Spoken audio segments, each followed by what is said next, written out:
नमस्कार श्रोते हो. आज आमच्या स्टुडिओमध्ये अस्तित्व समाज विकास संशोधन संस्थेचे अध्यक्ष आणि समाजसेवक श्रीयुत शहाजीराव घडिरे या ठिकाणी आलेले आहेत. त्यांचं आपणा सर्वांच्या वतीने मी स्वागत करीत आहे. नमस्कार शहाजीराव. नमस्कार. नमस्कार सर. आज खऱ्या अर्थानं आम्हाला खूप आनंद होतो की तुम्ही या ठिकाणी आलात. तुम्ही एका संस्थेमध्ये काम करतात, संस्था चालवतात, अनेक लोकांचे तुम्ही संसार उभे करतात, एक त्यांना आधार देतात. तर तुमच्या संस्थेचं काम कशा पद्धतीने चालतं जरा मला सांगाल का? पहिल्यांदा तुमचं धन्यवाद तुम्हाला देतो की मला तुमच्याशी संवाद साधण्याचं एक मौका उपलब्ध करून दिला. खरं तर मी 1991-92 पासून सामाजिक क्षेत्रात उतरलो. सुरुवातीला मी डॉक्टर आंबेडकर शेती विकास व संशोधन संस्था, जी दलितांच्या प्रश्नावर महाराष्ट्रात काम करते, या संस्थेसोबत काम करत होतो. आणि त्याच्यानंतर 2005 सालापासून मी अस्तित्व नावाची एक संस्था सुरू केली आणि अस्तित्व संस्थेच्या माध्यमातून सोलापूर आणि सांगली जिल्ह्यातल्या दुष्काळी भागामध्ये आम्ही आरोग्य, शिक्षण आणि जमिनीच्या प्रश्नांवरती काम करायला लागलो. आणि हे काम करत असताना समाजातला शेवटचा घटक जो आहे, वंचित, दुर्लक्षित असेल, दलित असेल, अल्पभूधारक शेतकरी असतील, एकल विधवा महिला असतील, या महिलांच्या विकासाचे छोटे छोटे प्रकल्प कसे राबवता येतील आणि त्याच्यातनं एक विकासाचं एक मॉडेल शेवटच्या घटकांसाठी कसं तयार होईल आणि त्या मॉडेलच्या सार्वत्रिकीकरणाचा पाठपुरावा सरकारबरोबर कसा करता येईल, हा एक दृष्टिकोन ठेवून गेल्या 25 वर्षामध्ये आम्ही अस्तित्वाच्या माध्यमातून खऱ्या अर्थानं काम करीत आहोत. छान सर.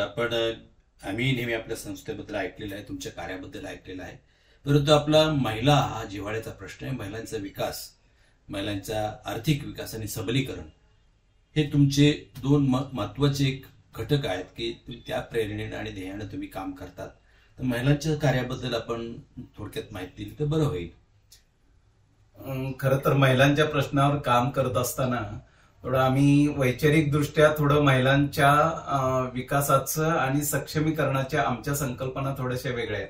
ह्या संकल्पना घेऊन आम्ही काम करत असताना एका बाजूला स्त्री पुरुष समानतेचा दृष्टिकोन समाजामध्ये रुजवणं, कारण या दृष्टिकोनामागं महिलांचं खऱ्या अर्थानं सक्षमीकरण आहे, सबलीकरण आहे, आणि दुसऱ्या बाजूला त्यांचा आर्थिक आणि सामाजिक विकास कसा होईल या दृष्टीनं काही उपक्रम, काही प्रकल्प, मॉडेल प्रकल्प समाजासमोर आणणं आणि अशातून महिलांच्या विकासाचं, सक्षमीकरणाचं स्वप्न आम्ही नेहमी बघत आलेलो आहे.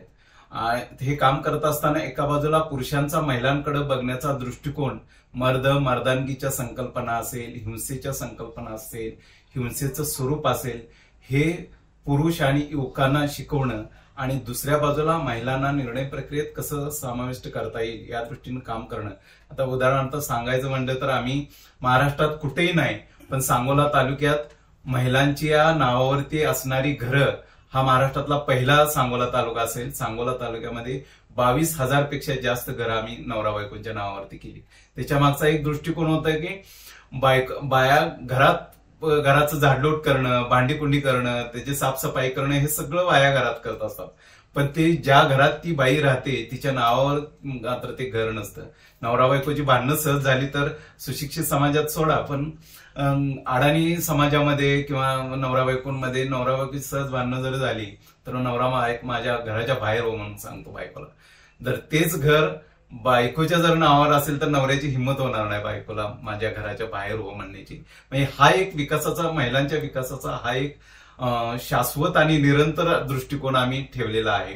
आणि दुसऱ्या बाजूला महिलांच्या नावावरती जमीन कशी होईल, ज्या जमिनीत ती बाई राबते त्या सातबाऱ्यावर तिचं नाव कसं होईल, हे नवरा बायकोत भांडण लावून नाही तर समाजाचं प्रबोधन करून, सरकारबरोबर ऍडव्होकसी करून हे प्रश्न कसे सुटतील या दृष्टीने एक आमचा प्रयत्न चालू असतो. दुसरी गोष्ट, उत्पादन साधनावरती बाईची मालकी कशी प्रस्थापित होईल याही दृष्टीने आम्ही प्रयत्न सातत्यानं करत आलेला आहे. आपल्याला माहित आहे, कोविड नंतरचा काळ समाजामध्ये अतिशय प्रतिकूल परिस्थितीमध्ये आज सगळा समाज वावरताना दिसतोय आणि त्याच्यामध्ये सगळ्यात जास्त बाया भरलेल्या आहेत. आपल्याला माहित आहे, पंढरपूर मंगळवेढ्याची विधानसभेची पोटनिवडणूक झाली, त्याच्यामध्ये गोरगरीब कुटुंबातली मोठ्या प्रमाणात तरुण मुलं याच्यामध्ये सहभागी झाली निवडणूक प्रक्रियेमध्ये आणि त्याच्यातून अनेक महिलांना विधवा होण्याचा वेळ आली आणि आज त्या महिलांवर कोणी लक्ष देत नाही.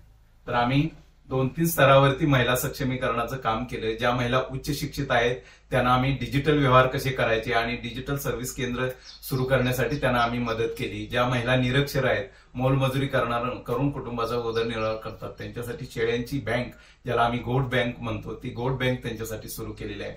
आणि ज्या मध्यम शिक्षित आहेत 7वी ते 10वी पर्यंत, अशा महिलांना शिवणकामाचं प्रशिक्षण देऊन शिलाई मशीन त्यांना उपलब्ध करून दिली. जी बाई सुरुवातीला आमच्या प्रकल्पाच्या सुरुवातीला जी बाई एका ब्लाउज पासून 50 रुपये घेत होती, तीच बाई आज आम्ही शिकवल्यानंतर आज जवळजवळ 300-400 रुपये ब्लाउज पासून ब्लाउजची शिलाई घेते. साड्यांचं पिकोफॉल आधुनिक पद्धतीने करते आणि असा व्यवसाय करत करत ती महिन्याला 3-4 हजार रुपये कमवते. म्हणजे स्वतःचं कुटुंब सांभाळत हा व्यवसाय करते आणि त्याच्यातून छोट्या छोट्या स्तरावर त्यांना उत्पादनाची साधनं आम्ही उपलब्ध करून दिली आणि त्याच्यातूनच त्यांचं एक आर्थिक विकासाची प्रक्रिया सुरू व्हायला मदत झालेली आहे. शहाजीराव, आपण महाराष्ट्रामध्ये आता आपण बघतो की महिलांच्या संदर्भात अनेक पिळवणूक छळवणुकीचे प्रकरण बाहेर येत आहेत. मात्र आपण या माध्यमातून, अस्तित्व संस्थेच्या माध्यमातून महिलांचं सबलीकरण नुसतं आर्थिक पातळीवर तर त्यांना सामाजिक आणि कौटुंबिक संरक्षण कसं मिळेल तेही त्याला आपण समायोजन किंवा समुपदेशन करून कुटुंबाचं आणि समाजाचं हे करताय. खरोखरच ही आजच्या या महाराष्ट्रामध्ये अत्यंत महत्वाची गोष्ट आहे आणि ते आपण करतात. आपण या ठिकाणी आलात, आम्हाला पुढेही तुमच्या काही संस्थेच्या गोष्टी ऐकायला आवडतील, कारण आपण अनेक पातळीवरती काम करत आहात. तर आज आमच्या या ठिकाणी आपण आलात. पुढच्या वेळेस आम्हाला नक्की तुम्ही पाण्यासंदर्भामध्ये सुद्धा कामं केलेली आहेत आणि पाणी संवर्धन आणि संचय या संदर्भाने केलेल्या कामाची सुद्धा आम्हाला माहिती ऐकायला आवडेल.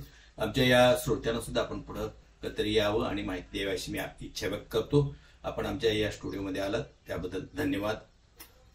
नमस्कार सर, धन्यवाद.